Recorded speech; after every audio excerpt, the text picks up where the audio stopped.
Good evening, everyone. Welcome. My name is Geneviève Zubzitsky. I'm professor of sociology and director of CREES, the Center for Russian, East European, and Eurasian Studies. And this year, CREES is turning 60. And to celebrate this important milestone, we organize a series of signature events by prominent scholars, public figures, and artists that will feature the region and highlight important topics in the field. We're thrilled and honored to have Anne Applebaum launch this special series. A native of Washington, D.C., Ms. Applebaum studied at Yale University, the London School of Economics, and Oxford University. Upon completion of her academic training, she moved to Warsaw to work as a correspondent for The Economist. It was 1988, and Ms. Applebaum had front seat to witness the collapse of communism in Eastern Europe and the multiple paths taken by different countries of the region toward market economy and democracy. In 1994, she published her first book, Between East and West, a travelogue describing the rise of nationalism in the Western republics of the Soviet Union, former Soviet Union.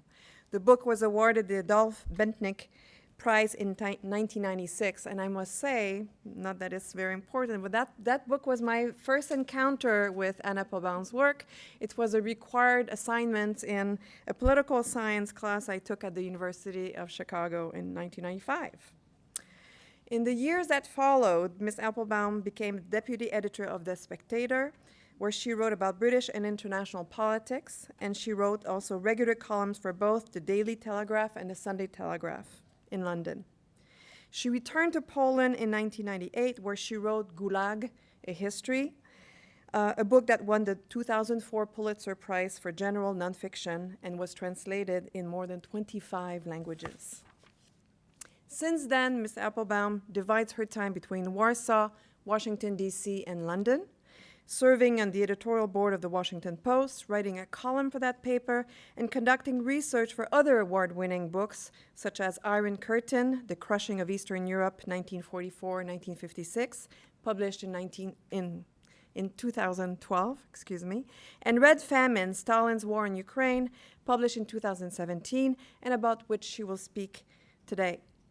She also published a gorgeous cookbook entitled From a Polish Country House Kitchen, which I highly recommend for anyone interested in Polish cuisine and photography. Really, it's delightful, delicious. As if writing award-winning books and columns for the world's top newspapers was not enough, she most recently joined the London School of Economics as a professor of practice at the Institute for Global Affairs. And at the LSE, she runs ARENA, a program on disinformation and 21st century propaganda. She also now has an appointment at Johns Hopkins University for another program called Agora, if I get this correct. We're extremely pleased to have her with us today and to welcome also her father, and her Ann Arbor family. So there is a Michigan connection in the Applebaum family. So we're very pleased to have you here. And I would like to ask everyone to please join me in giving Anne Applebaum a very warm welcome.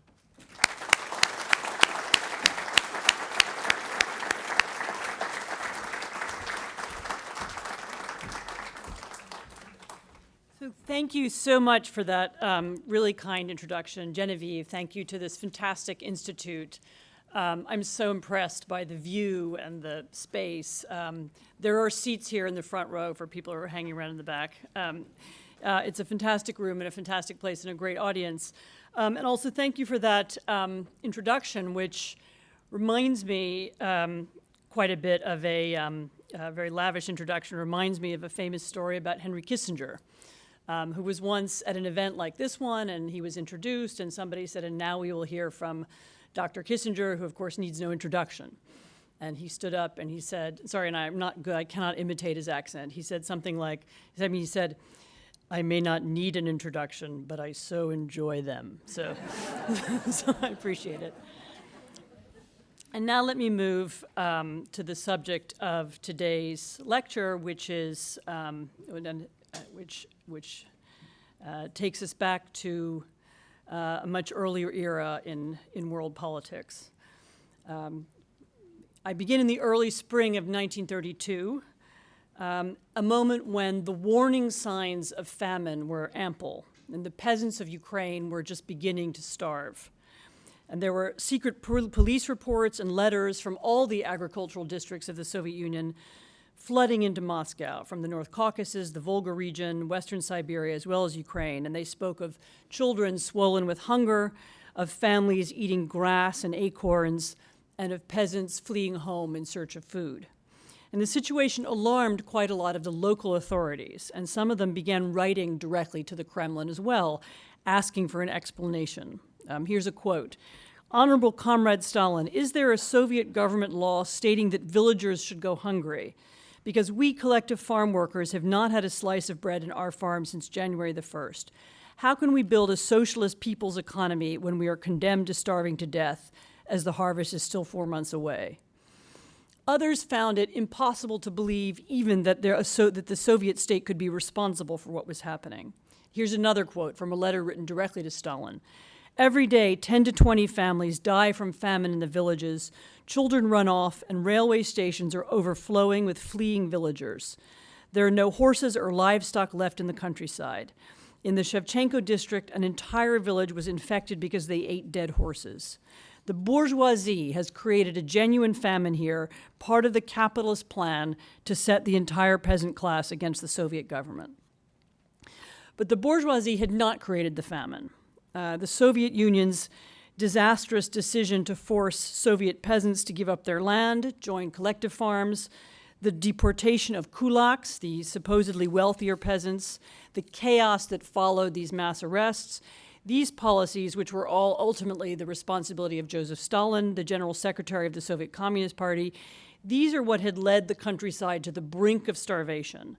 And throughout the spring and summer of 1932, many of Stalin's colleagues sent him urgent messages from all across the USSR describing this crisis. And Communist Party leaders in Ukraine in particular were especially desperate, and several wrote him very long letters begging for help. And that was because many of them believed in the late summer of 1932 that a greater tragedy could still be avoided. So the regime could ask for international assistance, as it had done during a previous famine in 1921. It could have halted grain exports, which at that point were still ongoing. It could have stopped demanding grain from the peasants altogether. Instead, in the autumn of 1932, the Soviet Politburo, the elite leadership of the Soviet Communist Party, made a different decision, or rather a series of decisions. They took a series of decisions that widened and deepened the famine, especially in the Ukrainian countryside. They increased the state's demand for food in Ukraine. They required blacklisted Ukrainian farms and villages to contribute meat and vegetables as well as grain. They refused to halt the export of grain, which continued all through that year, as Stalin considered hard currency critical to his program of industrialization. They effectively drew a cordon around the Republic of Ukraine, and they prohibited Ukrainian peasants from traveling to Russia in search of food. They blocked the roads between the countryside and the cities so that peasants couldn't come into the cities and beg for food as they had begun to do. And then at the height of the crisis, they organized teams of policemen and party activists, people motivated themselves by hunger and by fear, and also by a decade of hateful and conspiratorial rhetoric about the peasantry. And they entered peasant households and took everything edible. So there was a massive confiscation of food. So potatoes, beets, squash, beans, peas. Sometimes they took things out of ovens, anything in the cupboard, anything in a storage. They took farm animals. They took pets. Sometimes they took money and clothes. They searched people's houses. They broke open walls. They looked for signs of digging in the garden to see if people had hidden grain or any other kind of food. And when they found it, they took it. Sometimes they came back one day, they came back the second day, and they often wouldn't leave villages until they were sure that nobody had anything to eat. The result was a real catastrophe. And so within really just a few weeks of Stalin's orders, within a few weeks of these requisitions, Ukrainian peasants began eating horses, dogs, cats, rats. They ate the bark of oak trees. They ate moss and acorns, leaves, dandelions. They killed crows and pigeons and sparrows. One eyewitness, Nadia Lutishin, remembered that frogs didn't last long. People caught them all. All the cats were eaten. People ate everything. I imagined the scent of delicious food as we ate weeds and beets. Some people survived because they had managed to hold on to a cow or because they had a cousin or a friend in the bureaucracy who could help them. Some people did slip around the roadblocks and they escaped. Some people survived because the Soviet state, spotting another opportunity to exploit the famine, suddenly expanded its network of hard currency shops, places where peasants could trade gold and silver for food. So people brought their wedding rings, their jewelry, their watches, Tsarist-era gold coins, sometimes things that connected to their families and to the past. At the peak in 1933, there were 1,500 of these shops in Ukraine, and they briefly became a crucial factor in Soviet international trade. For silver and gold, my mother received porridge, potatoes, or flour, one woman remembered. All those products she mixed with different grasses and gave us to eat once a day, and in that way, we survived. But as they grew hungrier, many went mad. Law-abiding people began stealing food. Previously peaceful neighbors turned on the thieves and lynched them. Famously, there were incidents of cannibalism. People reported the incidents. They're described in police records from the time, but there was no greater reaction, no move from Moscow. Death rates then spiked in the spring of 1933. Ukrainian peasants died in their homes and in their yards, leaving their villages spookily empty. They traveled to the railways, they tried to get out, and they died in the stations. They tried to work and died in the fields, and they died in such large numbers that there was often nobody to bury them. But famine was only half of the story of what was happening in Ukraine, because while peasants were dying in the countryside, the Soviet secret police, the same people who were organizing the famine, simultaneously launched an attack on the Ukrainian intellectual and political elite. So as the famine spread, a campaign of slander and repression was also launched against Ukrainian intellectuals, professors, museum curators, writers, artists, priests, theologians, public officials, and bureaucrats.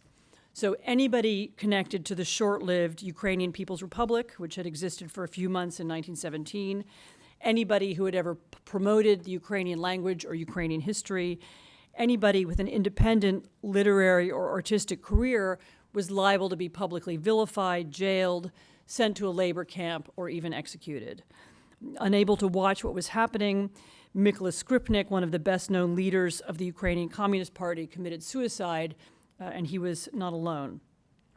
Thousands of Ukrainian churches were now physically destroyed, along with historical buildings and monuments in Kiev. Books were banned, art was confiscated, even Ukrainian dictionaries were altered. A letter was dropped from the alphabet in order to make the language seem closer to Russian. But taken together, these two policies, so the Holodomor, as it's called in Ukraine, the famine in the winter and the spring of 1933, and the repression of the Ukrainian intellectual and political class in the months that followed, these two policies together brought about the Sovietization of Ukraine, which also entailed the destruction of the Ukrainian national idea and the neutering of any Ukrainian challenge to Soviet unity. Rafał Lemkin, the Polish Jewish lawyer who invented the word genocide, later spoke of Stalin's assault on Ukraine as the classic example of his concept. He said, "It is a case of genocide, of destruction, not of individuals only, but of a culture and a nation." But why? Why did Stalin do it? And why did so many people go along with his decision? When I was writing this book, I originally thought that my book on Ukraine, Red Famine, when I was writing it, I originally thought this was going to be a book about the 1930s, 1931, 1932, and 1933. And as I read into the subject, and as I read what the Bolsheviks, what the communists of that era were saying to one another at the time, I realized that in order to understand it, in order to understand the origins of the Bolshevik animus against Ukraine, it was very important to go back in time. Because after all, when Stalin was dealing with Ukraine in the early 1930s, he was not dealing with a new problem. And so in this story, as in so many others, the event makes no sense unless you understand its prehistory. So for the Bolsheviks, the problem of Ukraine had a very precise starting point, which is 1917. And this is the year, as some of you will know, not of one revolution, as commonly misremembered, but of several. In Moscow, of course, there were two, the Street Revolution of February 1917, and then the Bolshevik coup d'etat in October. But in Kiev, there was also a revolution. It was spearheaded by a group of intellectuals, led, I'm glad to say, by a historian, Mikhailo Hrushevsky. And from the first moment that they appeared, the Bolsheviks sought to undermine them. Why? Because the Ukrainian national leadership was revolutionary, but it was not Bolshevik. So their economic plan included the demand for the compulsory redistribution of land. Their political plan was to join the Spring of Nations that was then blossoming across the region. So this is an era when, within months of 1917, 1918, Poland, Czechoslovakia, the Baltic states, and others would all gain statehood and international recognition, and a part of the Ukrainian elite wanted to join them. This desire, of course, ran immediately counter to the Bolsheviks' priorities and even counter to their understanding of the world. As men educated in the Russian Empire, they had difficulty imagining a sovereign Ukraine. For them, the territory of Ukraine, which was long a Russian imperial colony, was a region they knew as South Russia. As Marxists, they had mixed feelings about peasants whose revolutionary credentials they doubted. And as revolutionaries who knew that the Tsar had been toppled in St. Petersburg by bread riots, they had no mixed feelings at all about the loss of access to Ukrainian grain. So even in as soon as the Red Army moved into Ukraine, it began to requisition grain all across the Republic and to arrest and persecute peasants who refused to give their produce to the state. For God's sake, Lenin wrote to his comrades fighting in Ukraine in January 1918. This is Lenin. Use all energy and all revolutionary measures to send grain, and more grain. Otherwise, Petrograd, Leningrad, may starve to death. Use special trains and special detachments. Collect and store. Escort the trains. Inform us every day, for God's sake. So eventually they were victorious. The Bolsheviks entered Ukraine first. They were thrown out a second time in 1918. But the result in 1919 was a massive and very violent peasant rebellion, probably the largest ever to take place in Europe. Participants had many leaders, but they were united in their overwhelming hostility to the Bolsheviks, to their grain requisitions, and to their repression. So Ukraine collapsed into chaos. In the course of 1919, Kiev was occupied no fewer than a dozen times. At the height of the anarchy, white Imperial Russian forces crossed into Ukraine, and they nearly reached Moscow. And for a brief, and for Lenin and Stalin, for a terrifying moment in the autumn of 1919, the Bolsheviks were frightened because it seemed as if the Bolshevik state might fall, the brand new revolutionary state. And this close call was long remembered at the highest levels of the Soviet regime, especially by Stalin, who was in this period commissar for nationalities, in which capacity he traveled frequently to Ukraine. So the cruel lesson of 19, this memory of what had happened when the peasants rebelled, was often debated and discussed for years afterwards. It led to milder cultural policies in Ukraine in the 1920s, as the Bolsheviks tried to win over the Ukrainians by granting them the rights to use their language, to produce their own newspapers, and to open their own theaters. The lessons of the Civil War also briefly inspired the Bolsheviks to launch a new economic policy, one which briefly allowed the Ukrainians and other Soviet citizens a little bit of prosperity. But fear of another rebellion was never far away. And after the new economic policy was brought to an end, after Stalin brought it to an end and replaced in the countryside by collectivization, which was a profoundly unpopular policy of nationalizing land and mass arrests, this became acute. This fear became acute. And so in the early 1930s, as collectivization began to fail, Stalin once again became fixated on Ukraine. And in the summer of 1932, as it became clear that the grain yields were once again very low, he wrote a letter to one of his sidekicks, Lazar Kaganovich, who at that time was functioning as his representative in Ukraine. And I quote from his letter, "The most important issue right now is Ukraine. Things in Ukraine have hit rock bottom. Things are bad with regard to the party." He feared treason. He feared the influence of neighboring Poland. He also feared, possibly rightly, a Ukrainian uprising. And peasants were already organizing, in some cases with weapons, to fight against the government. And people went to their barns and they dug up the guns that they'd saved from the Civil War.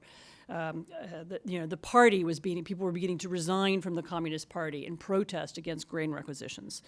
And above all, what Stalin feared was a revival of the Ukrainian national movement, of the Ukrainian independence movement that had existed in 1917, only a decade earlier.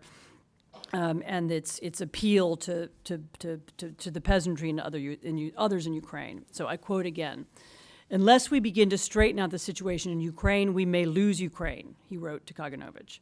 And losing Ukraine for Stalin was impossible, it was unthinkable, because what did his experience tell him? That unrest in Ukraine was uniquely dangerous because it might once again bring the counter-revolution to Moscow. And so the decisions taken in the autumn of 1932, decisions which deliberately intensified and strengthened the famine, which isolated Ukraine, which decimated Ukraine's leadership, which hollowed out Ukraine's cultural institutions and repressed its language, these were Stalin's way of ensuring that the Ukrainian national movement would die out and that the Ukrainian rebellion would not repeat itself ever again.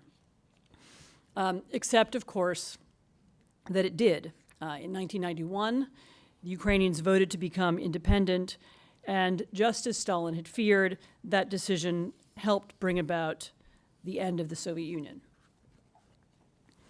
So precisely because it was so devastating, because it was so thoroughly silenced, and because it had such a profound effect on the demography and the psychology and the politics of Ukraine, the Ukrainian famine continues to shape the thinking of Ukrainians and Russians, both about themselves and one another, in ways that are both obvious and subtle. So certainly the physical destruction of the Ukrainian elite in the 1930s, the nation's best scholars, the writers, the political leaders, as well as its most energetic farmers, continues to matter in today's Ukraine. So even 3 generations later, many of contemporary Ukraine's political problems can be traced directly back to the loss of that first post-revolutionary patriotic elite, and then to the mass murder and the displacement of so many rural Ukrainians. Now, in 1933, the men and women who could have led the country, the people whom they would have influenced, who would have influenced others, were abruptly removed from the scene. So this removal of the elite, which we saw happen so many times all across Europe in the 20th century, the deliberate targeting of leaders, of the talented, of thinkers. The Nazis did it, and Stalin did it too. This has had a profound effect in Ukraine. And it also had an effect in the countryside. The structure of the countryside was turned upside down. Village councils were replaced by party committees. A different set of leadership came into control. But worse, those who led Ukraine in the aftermath of the famine and the mass arrests were often frightened into silence and obedience. They were taught to be wary and careful and cowed. In subsequent years, the state became a thing to be feared and not admired. Politicians and bureaucrats were never again seen as benign civil servants. The political passivity in Ukraine, the tolerance, at least until now, of corruption, the general wariness of state institutions, and even in the last 20 years, democratic state institutions, and this in a country which is incredibly good at creating civic institutions and civic movements. All of these contemporary Ukrainian political pathologies date back to this era, to 1933 and to the 1930s. And so, the study of the famine, can help explain some of the elements of politics in contemporary Ukraine. It also offers a guide, I think, to some of the attitudes of contemporary Russia to Ukraine and to its neighbors, many of which also form part of older patterns. From the time of the revolution onward, the Bolsheviks knew that they were a minority in Ukraine. And so to subjugate the majority, they needed to use not just violence, and they used extreme violence, but also virulent and angry forms of propaganda. The Holodomor, the famine, was preceded by a decade of what we would now call hate speech, so language that designated some people as loyal Soviet citizens and others as enemy kulaks, a privileged class that would have to be destroyed to make way for the people's revolution.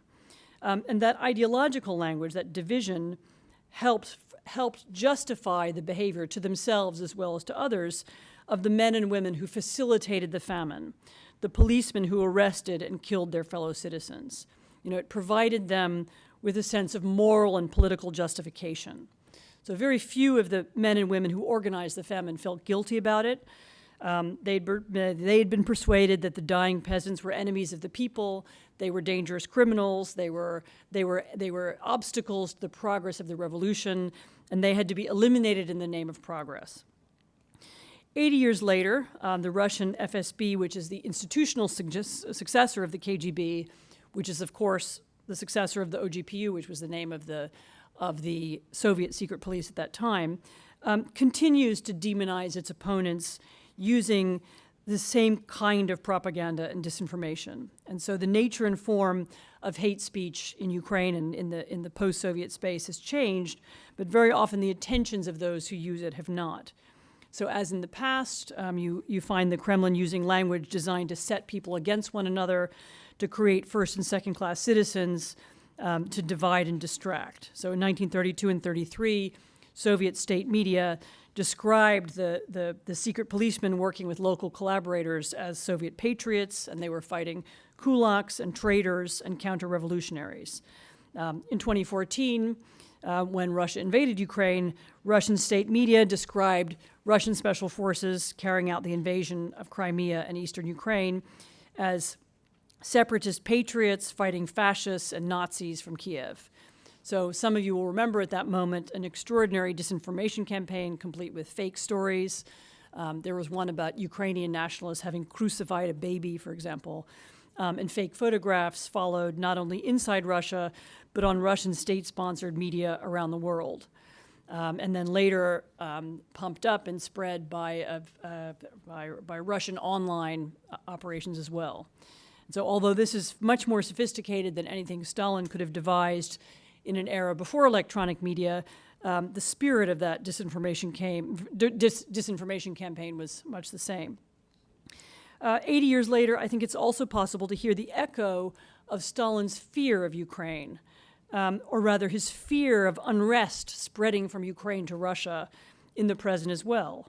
So Stalin spoke, as I've described, very obsessively about loss of control in Ukraine and about Polish and other foreign plots that he thought would subvert Ukraine and turn Ukraine into an opponent of Moscow.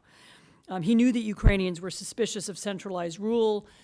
He knew that collectivization would be unpopular among Ukrainian peasants who were deeply attached to their land, and that Ukrainian nationalism was a galvanizing force capable of challenging Bolshevism and even destroying it. Though he knew, or he was afraid, of the idea that a sovereign Ukraine could thwart the Soviet project, not just by depriving the USSR of its grain, but also by robbing it of its legitimacy. Ukraine had been a Russian colony for centuries. Ukrainian and Russian culture remained closely intertwined. People were intermarried. The Ukrainian and Russian languages are closely related. The literature is related. If Ukraine had rejected Soviet ideology and the Soviet system, that rejection could cast doubt on the whole Soviet project, which, as I've said, in 1991 is exactly what happened. Now, I would argue that Russia's current leadership knows this same history. So as in 1932, when Stalin told Kaganovich that losing Ukraine was his greatest worry, the current Russian government also insists on believing that a sovereign, democratic, stable Ukraine, a Ukraine tied to the rest of Europe by links of culture and trade, is a threat to the interests of Russia, or rather it's a threat to the interests of Russia's elite. Because after all, if Ukraine becomes too European, if it ever were to achieve anything resembling successful integration into the West, then Russians might ask, why not us? In my view, the Ukrainian street revolution of 2014, in this sense, represented the Russian leadership's nightmare. What happened, in that winter? There were young people calling for the rule of law, denouncing corruption, and waving European flags, and they stayed on the square, on the central square in Kiev and in other cities in Ukraine for many weeks. Such a movement could have been contagious, not just in Ukraine, but in Russia. And so it had to be stopped by whatever means possible. And today's Russian government once again uses disinformation, corruption, and military force to undermine Ukrainian sovereignty. And once again, this assault on Ukraine is useful at home too. So just as in 1932, the constant talk of war and enemies in Ukraine also remain useful to Russian leaders who need to explain away stagnant living standards or to justify their own privileges and wealth and power. But I would also argue that history offers hope as well as tragedy. Because in the end, the famine, which was an assault on, it was not an attempt to destroy every Ukrainian. It was not an attempt to destroy, physically erase the nation. But it was an attempt to destroy an idea of Ukrainian sovereignty. It was an attempt to eliminate Ukraine as a nation and to eliminate it as some kind of competition for Moscow. And in the end, Stalin failed. Ukraine was not destroyed. The Ukrainian language did not disappear.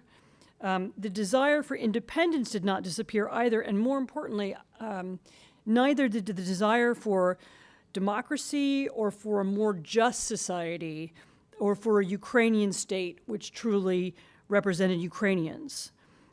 It is really extraordinary when you look back over the past 20 years, in 2004, in 2014, so 1991, of course, you see over and over again Ukrainians seeking to remake their country. Luck and geopolitics, but above all, the civic passion that drives so many Ukrainians to want a better and fairer and sort of happier and more prosperous country have propelled Ukraine for that reason in a different direction from some of its neighbors. In the course of writing my book and discussing and debating this subject afterwards, many people have wanted me to focus on memorials to the famine, on UN resolutions about the famine, on museums. But increasingly, I've actually just been to Kiev, and I more and more think that the best way to pay homage to the victims of the famine and to remember the famine will not be through memorials and museums, but even better would be to build a country in which nothing like the famine can ever happen again. And this is a message I often try and repeat when I'm in Ukraine. A Ukraine which is law-abiding, a Ukraine where government institutions are trusted because they really do serve Ukrainians and not the people who work in the institutions. A Ukraine where elected officials think of themselves as public servants. If I can say so today, Ukraine where even pressure from a U.S. president would not persuade a state prosecutor to launch an illegitimate investigation. A Ukraine where ordinary citizens participate in politics, taking the time to vote and read and be active in the management of their villages. This is the kind of Ukraine that people should want, not because it will be European or Western, but because it will be a Ukraine where it is not possible to whip up hatred against neighboring countries or to set one part of the population against the other. The famine could not have happened if Stalin had not convinced some Ukrainians that other Ukrainians were kulaks and enemies of the state and enemies of the people. Partisanship which shades into ethnic or political rivalry, which then shades into violence. If you could build a Ukraine where this is impossible, then you would also make another famine impossible there too. Well, I'll finish by saying, the history of the famine is a tragedy and there was no happy ending. But the history of Ukraine is not a tragedy.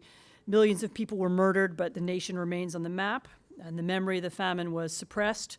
But Ukrainians today can discuss and debate their past. And the years of terror left their mark, but although the wounds are still there, millions of Ukrainians can, all of us can, for the first time since 1933, finally begin to heal them. Thank you very much.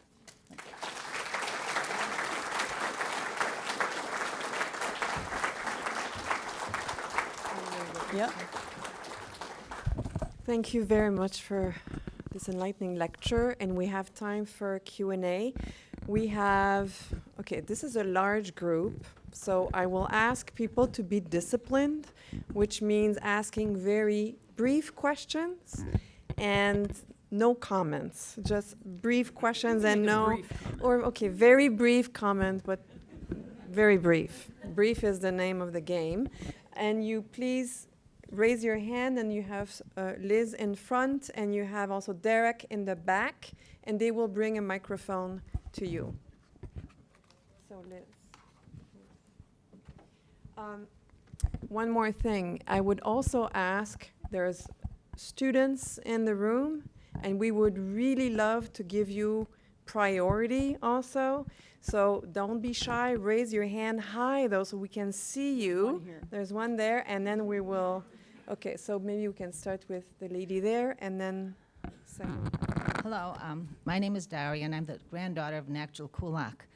But I would like to ask, since you're so articulate, how can we tell other people when they try to lump the Ukrainian famine with, well, it also happened to the Kuban, it happened in South Russia? What are some bullet points we can talk about why it was particular in Ukraine? So this is you've just hit on what's the most difficult academic argument about the famine, which is whether it was something unique to Ukraine. And the answer that I would give is something like the Ukrainian famine there was a broader Soviet famine, but in the way that we can speak generally about Hitler's crimes, and there were Hitler's crimes in France, and there were Hitler's crimes against the Gypsies, and within the category of Hitler's crimes, there was also the Holocaust, which was a very specific kind of Hitler's crime, which requires a separate explanation. I would see the Ukrainian famine in that sense. So there was a broader famine. It was caused initially by collectivization, and it was caused by chaos and the disruption of the countryside and the economy and so on. Within what seems clear to me is that Stalin used this moment of chaos and disarray that caused by the famine to get rid of the problem of Ukraine.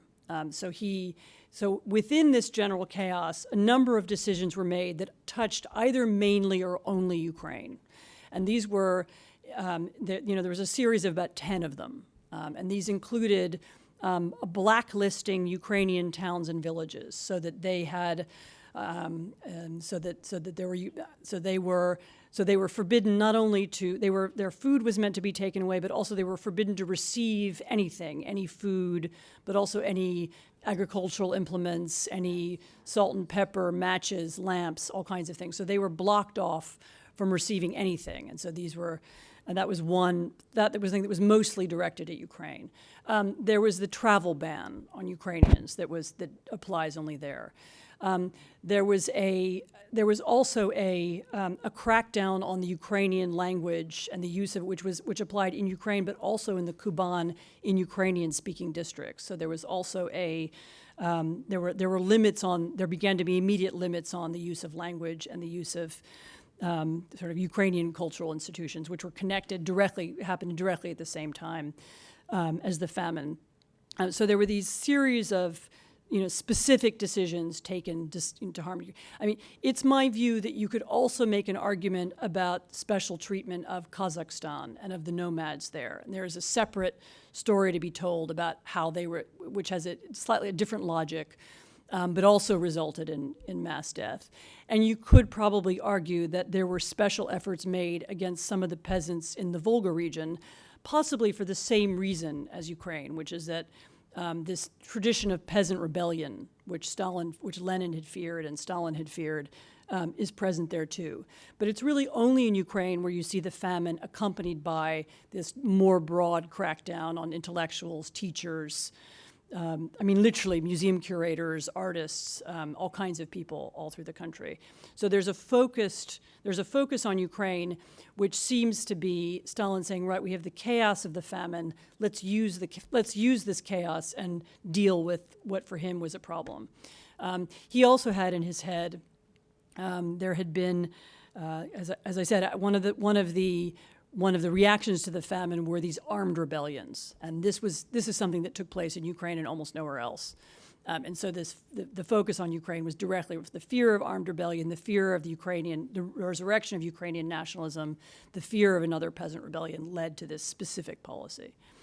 So that's that's how I would describe it. It is in the book. There's a whole chapter on these decisions, what each of them was. And how they functioned in Ukraine. So, but it's important. I mean, it doesn't mean there was no famine anywhere else. It was part of the broader picture.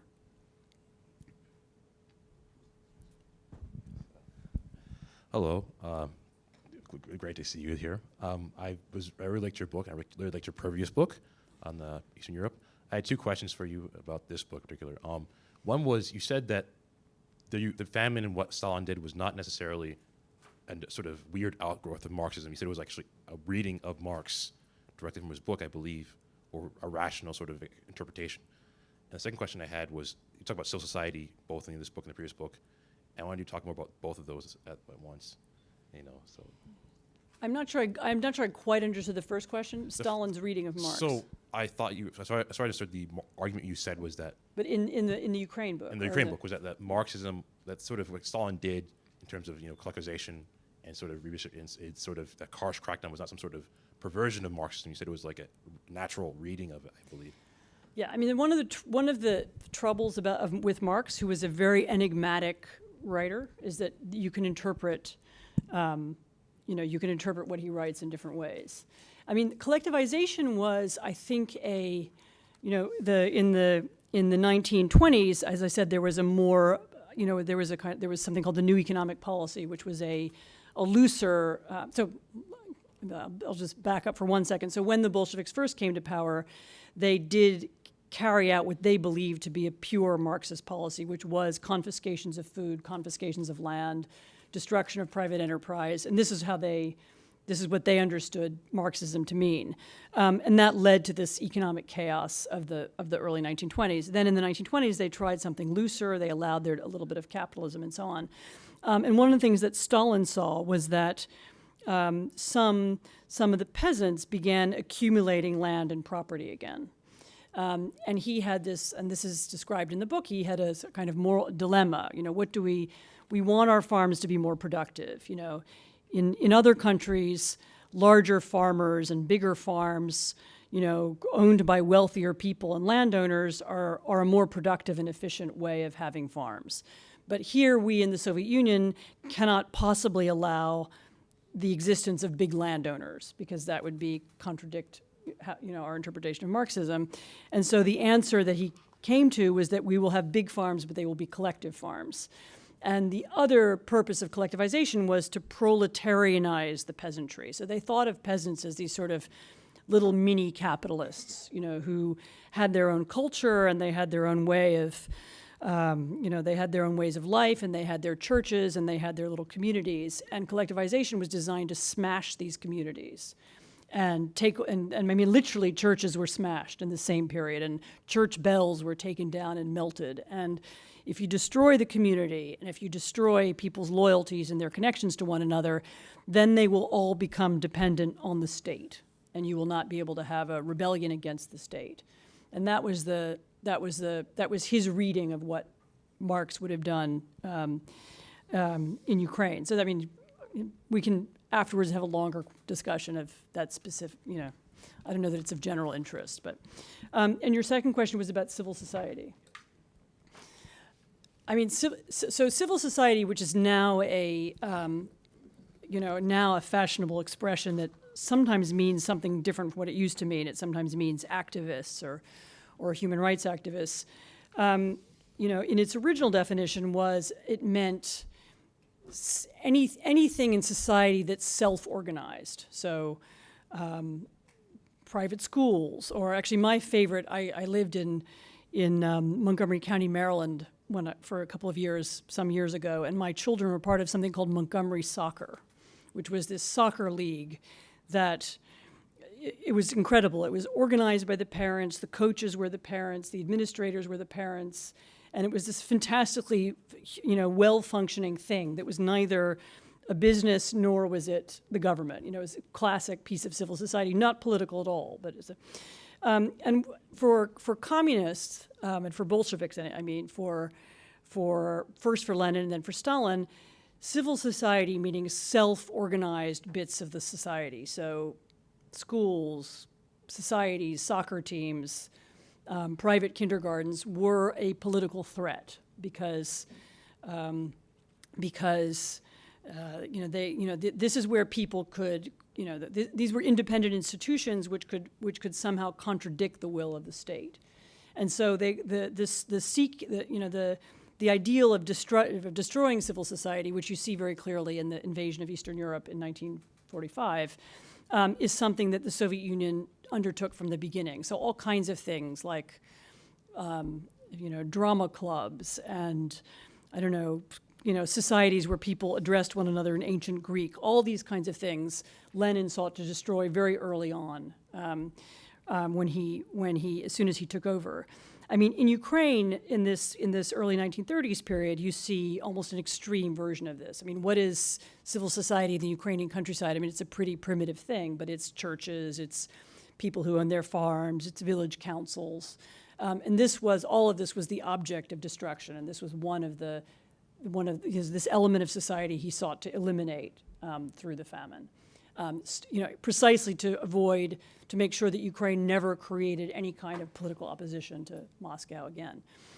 It's not an accident, if we're moving into the present, that the current president of Russia is also obsessed with civil society, and illiberal leaders in other parts of the world are also. It's a pattern that you see repeated many times. That, I mean, why is the president of Turkey, or why was the leader of communist Czechoslovakia, why do they care about pop music or societies of authors? Or, I mean, in Turkey there's been the big assault on academics. What is it that bothers them about these kinds of people, often not political people? And it's the idea that they could create some centers of opposition or resistance, some kind of different way of thinking from the autocrat. And it's of course in a totalitarian society where there is an attempt anyway to eliminate all different ways of thinking. It's very central. In modern autocracies, there not every form of civic association is necessarily eliminated, but it's a concept I write about more in my previous book than in this one. But it's an important one to understand in order to both to understand the Soviet past and to understand Russia in the present.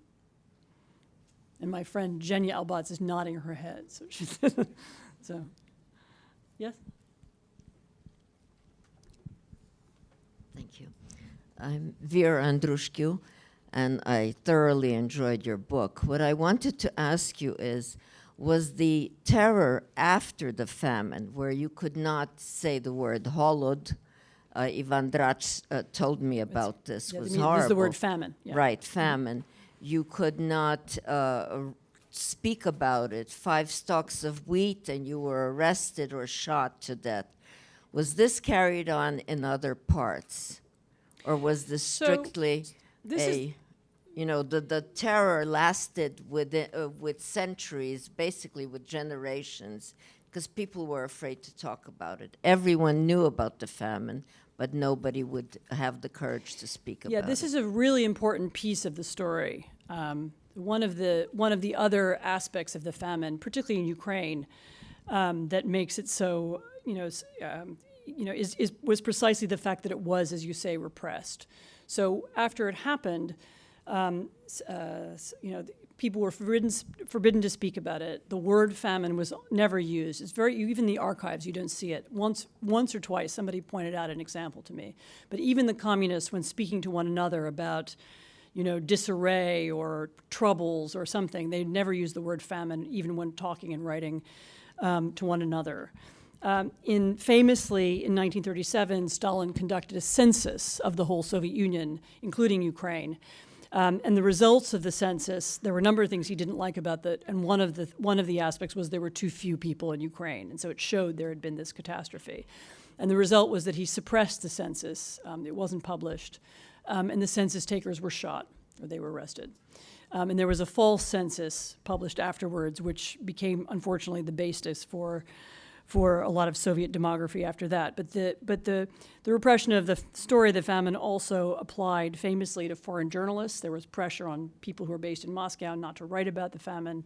There are 1 or 2 famous exceptions that you might know about. There was a famous he was actually a Welsh writer who came to Ukraine, called Gareth Jones, who arrived in Moscow in 1933 and got on a train to Kharkiv and got off the train and walked down the train tracks for a couple of days in the middle of the famine, kept notebooks, which survived, but also left Ukraine, left the Soviet Union, went to Berlin, and actually gave a press conference saying there is a famine in the Soviet Union and famine in Ukraine.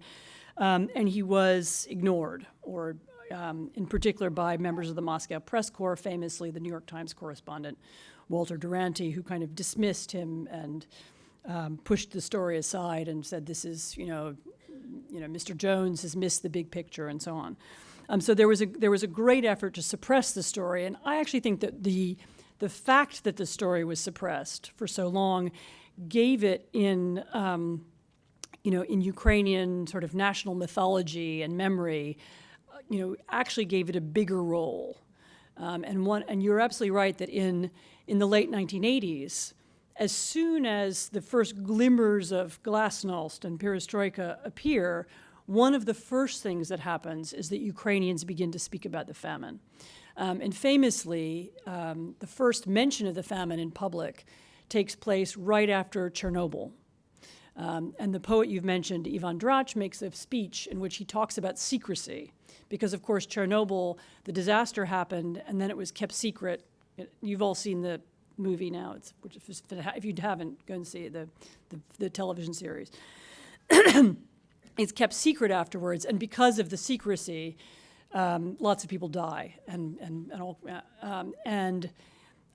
Drac made a speech in which he said, words to the effect of, this secrecy is killing us. Secrecy, the famine is kept secret, and this has killed us, and now this has been kept secret, and this, so he made a speech about the need to be open. And the conversation about the famine begins then in the mid-1980s.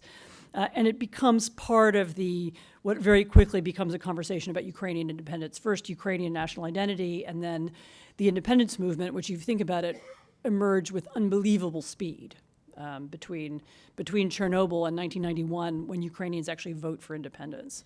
And I think that is one of the reasons for that speed, was the memory of the famine and also the memory of the suppression. That this thing happened to us, we weren't allowed to talk about it. And this is one of the reasons why so many Ukrainians wanted to reject the Soviet Union in that period of time. So another.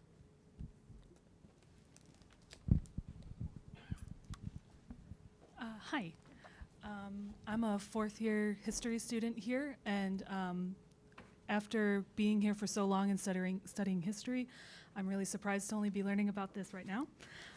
My track within the history department for my degree is actually genocides, so I've taken innumerable classes about the Holocaust, never heard about this or any of the other instances that you've been talking about tonight, and I was actually I'm planning on writing a proposal for the history department head to advocate for more genocide courses that don't focus so much on the Holocaust, but like Armenian genocide, Darfur, Rwanda, places like that. And I was just wondering if you had anything that could help my argument for covering I wrote this very long book about the Ukrainian famine. That thick. So it's a fascinating problematic. The fact is that genocide, defined loosely as the mass murder of people or the attempt to eliminate large numbers of people, is something that has happened over and over again in human history, and we have not. The fact that we have a version of it happening right now in Burma with the expulsion of the Burmese Muslim, the Rohingya, means that there's no. It's not that there's no progress that has been made, but this desire to eliminate portions of a population has not disappeared from, the human species forever just because we declared it. We wrote a convention on genocide at the UN in the 1940s. And so, yes, I think it's, and of course, each one of these stories, whether you're talking about Rwanda or you're talking about Burma or you're talking about Nazi Germany, or you're talking about the Soviet Union, in which you can point to multiple examples of mass murder. Each one of these examples is different, and it's very important to understand each one and to understand where they come from. Precisely, I think, in order to understand why some of them are special. I think the Holocaust has things about it that are unique, but you understand the uniqueness by comparing it to Ukraine or by comparing it to Armenia, or by comparing it to others. And I think it's a of benefit even to people who are just studying the Holocaust, who are really interested in the Holocaust, and which is an incomparable tragedy. But it's important for them to see how this kind of murderousness or this kind of mass murder or the language that leads to mass murder, how it has developed in other places, because it gives you perspective on what happened in Germany in the 1930s. So maybe that's your argument.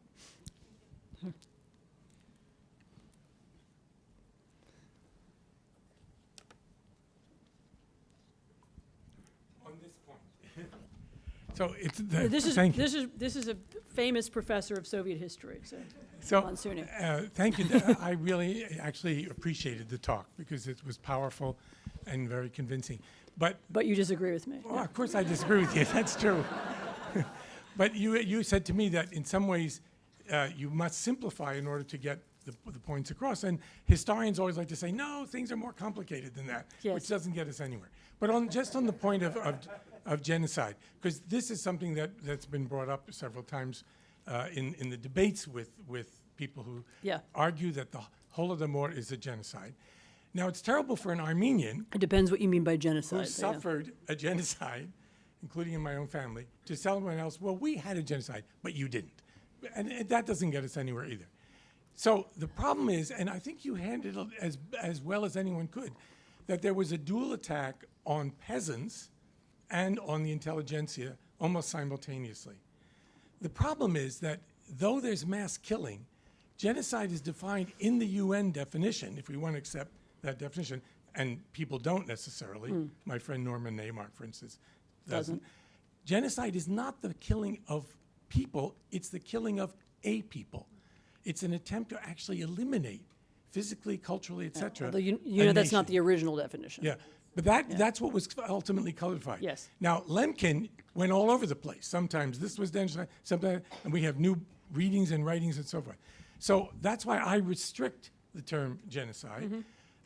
But everything that you said about what actually happened does fit the larger category, which people don't seem to know about, called crime against humanity, right? Of which genocide is, this is not diminishing it, a subset, right?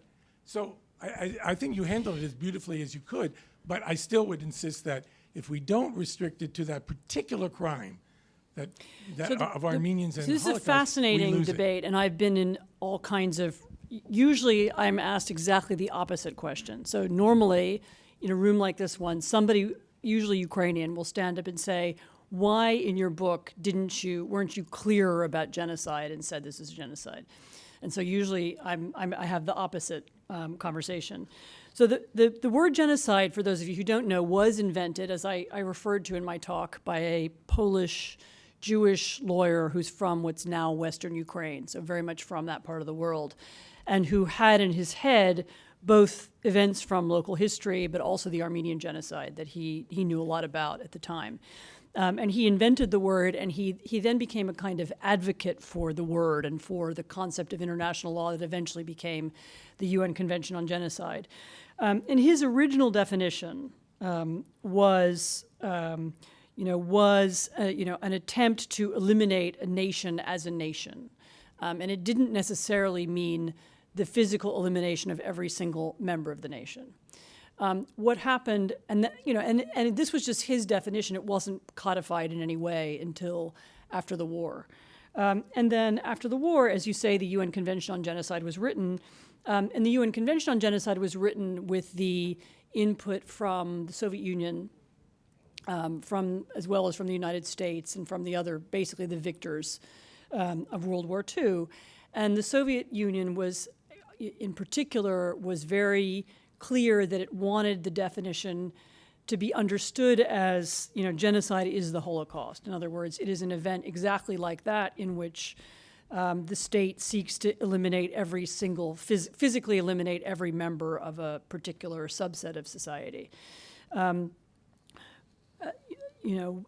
of course, the problem with the UN definition is that, and then it came to mean that in the post-war era, and the problem with that definition is that it then becomes, you can't use the word in almost any other context. I mean, one or two other, I don't even know if it would apply to the Rohingya. It's a, and so it became a very narrow term. I mean, if you go back to the original definition, to his writings about it, you do get a different and broader definition, which would include the Ukrainian famine, as well as some other, you could include the Soviet assaults on some other nationalities as well, because there were, as you know, there were multiple ones over time. My position is that I found for a long time, the Ukrainian government used to use a huge amount of its political capital, trying to get the famine recognized as a genocide by the UN.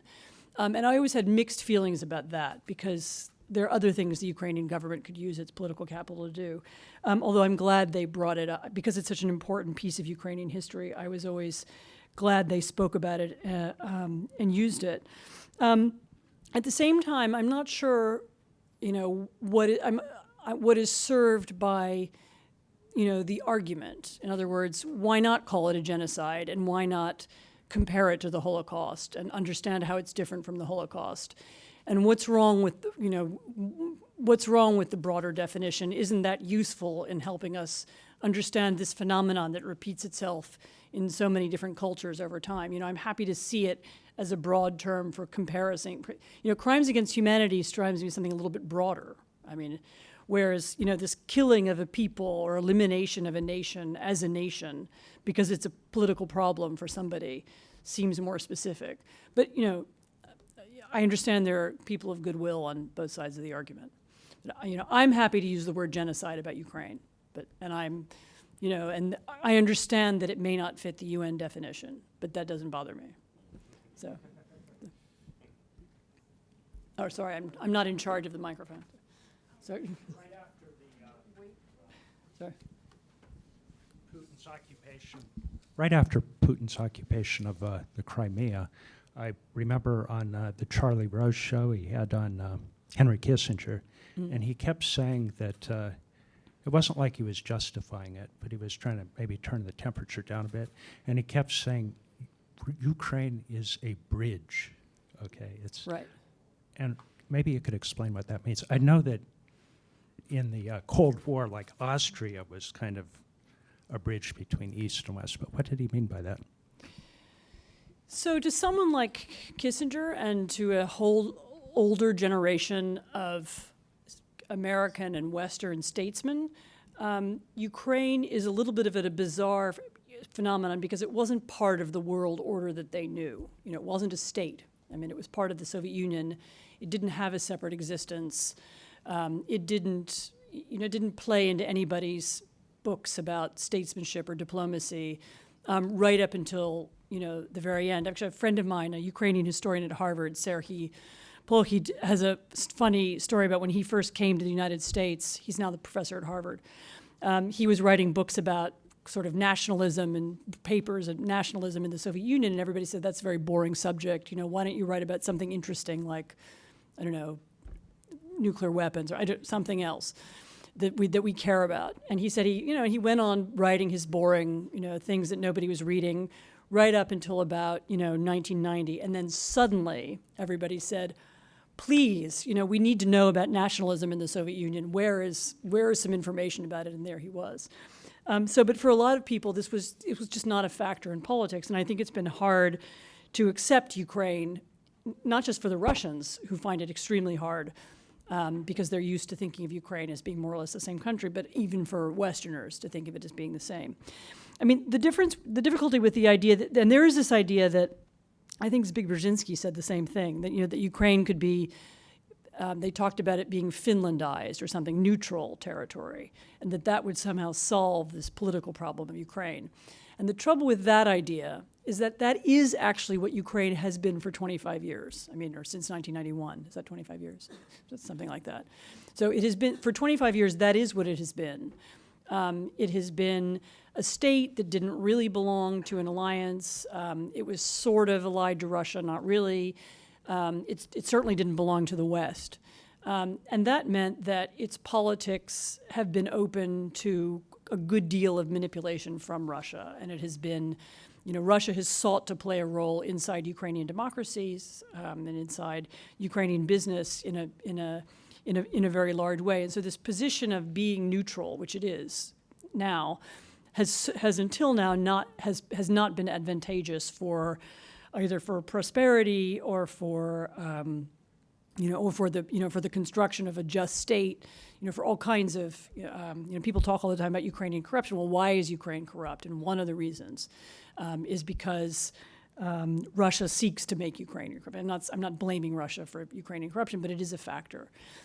So what Kissinger wants to say is that Ukraine should be this neutral space, like Austria used to be, as you say, or like Finland used to be.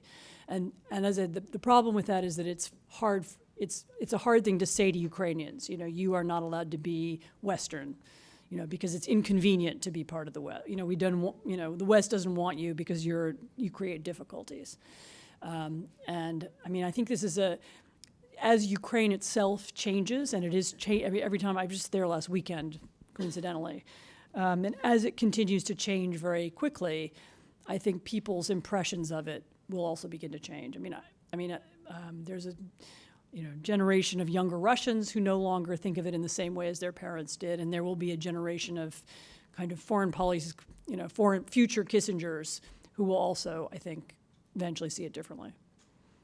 That's my view of that.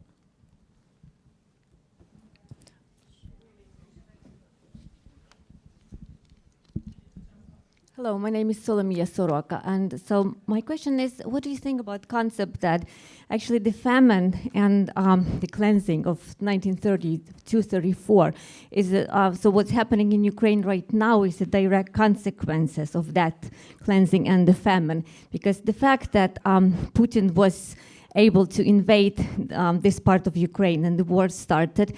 And even the fact that Yanukovych, the previous president, came from that region and from Eastern Ukraine. that of Eastern Ukraine, and that region, even in the latest election, voted for pro-Russian party to the parliament, Medvedchuk's party, and also for the newly elected president. So my opinion is that this is direct consequences, as Ukrainians millions of Ukrainians were killed in that region, and ethnic Russians were brought in their place. And do you think that might have this in the book. infected? So I do talk about one of the effects of the famine is that people were brought in from other parts of the country to replace the Ukrainian peasants, because this was some of the richest agricultural land in the Soviet Union, and somebody had to farm it, and when the peasants were gone, they needed somebody else. And there was a program to bring in all over Ukraine, but including in Eastern Ukraine, to bring Russian speakers in their place. And this actually, at the time, in that era, there was a very brilliant Italian diplomat who was based in Kharkiv, who was writing letters back to Rome. No, I don't think Rome was particularly interested, but a colleague of mine found the letters, and even at that time, he's writing that he believes the famine is an attempt to Russify Ukraine by bringing in. I mean, the truth about Eastern Ukraine is that the forces of Russification continued, and there are a lot of other sources as well. I mean, all of the big mines and factory cities drew in Russians from all over the Soviet Union. There were other reasons in addition to the famine that more intensively Russified the region. It was also a fairly many of the cities were already Russian-speaking in the beginning of the 20th century, because they were founded as factory cities, and they were founded by Russian-speaking businessmen, or in one famous case, a Welsh businessmen, but they would have been Russian-speaking towns already. So there are some other reasons for it as well. But yes, you're right. It's a factor in why that part of Ukraine has a different consciousness from other parts of Ukraine. Although it's very common in many countries. I mean, including Britain, for different parts of the country to have slightly different sensibilities or different, speaking in different accents and having different political consciousnesses. So it is a factor in Ukraine, but it's not the only one. It's important to remember that Ukraine also, remains a bilingual country in a way that I think a lot of foreigners find hard to understand. But I mean, in Kiev, I have been to public meetings where somebody will speak in Ukrainian, and then the next person will speak in Russian, and they go on like that, you know, all day, and everybody understands both languages, and it's just understood that you speak whichever one you feel happier speaking, and that's always been a so even designating the East as somehow Russian-speaking or Russian-oriented, you sometimes miss a nuance, which is that there will be Ukrainian speakers there as well. We'll take one more question. Sure. There's competition. Someone has a microphone. so Someone has a you microphone. want that. We can take one more. That's all right. Thanks so much for your talk. Your work has focused predominantly on 1932, 33, and the Holodomor specifically. And as someone writing a dissertation on this very moment in history on 32, 33, and 46, 47, I understand the need to focus on the Middle Famine in particular. Right. My question is, at what point... There's middle famine, because there was also a famine in 1921, Right. for those of you who didn't. So that's my point. Slightly Is I'm different wondering one. if you could maybe offer some thoughts on if we should start to look at the famine period in Ukraine, 21, 22, 32, 33, 46, 47, as a policy of famines in the plural, and what that perspective might offer us to understand Ukraine through 3 famines, as opposed to just looking at it through the lens of the Holodomor. So you are welcome to do that. You know, please write that. Please write that book. You know, it's a great idea.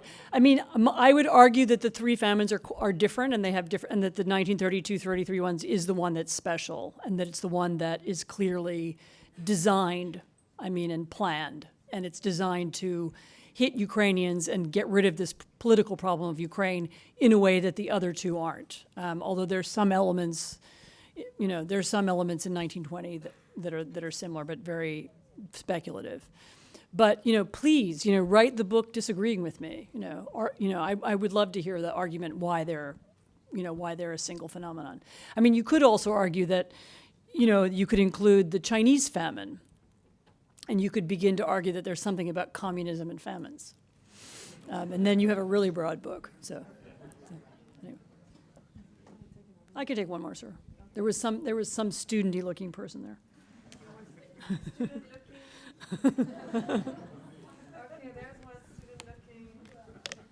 Thank you. Thank you very much. Oh, yes. Thanks for your book. I had been reading it actually with the tears in my eyes about the history of my country.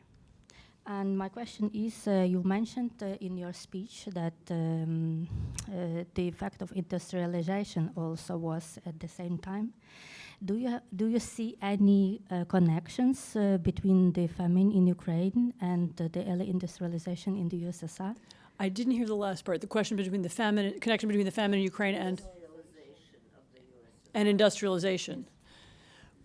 Well, I mean, the famine is in the sense that collectivization is clearly connected to industrialization. Yes, I mean, you could argue that the need to dominate the peasants and to mechanize agriculture and to make the peasants into a kind of proletariat that could be controlled by the state it's a very similar impulse to industrialization. And it's also true that for Stalin, you know, the industrialization was the priority. And he even, I mean, you will know this language. He uses language about, you know, the Western countries had their colonies, and they used the money from the colonies to industrialize. We don't have colonies, and so we're going to kind of use up our peasants, and we're going to use their excess labor and sort of burn through them, and that will somehow pay for industrialization. So he had this idea that the peasants could be sacrificed on the road to industrialization. So in that sense, yes, I mean, you could certainly talk about a connection. Yes. Thank you very much for the lecture. Thank you.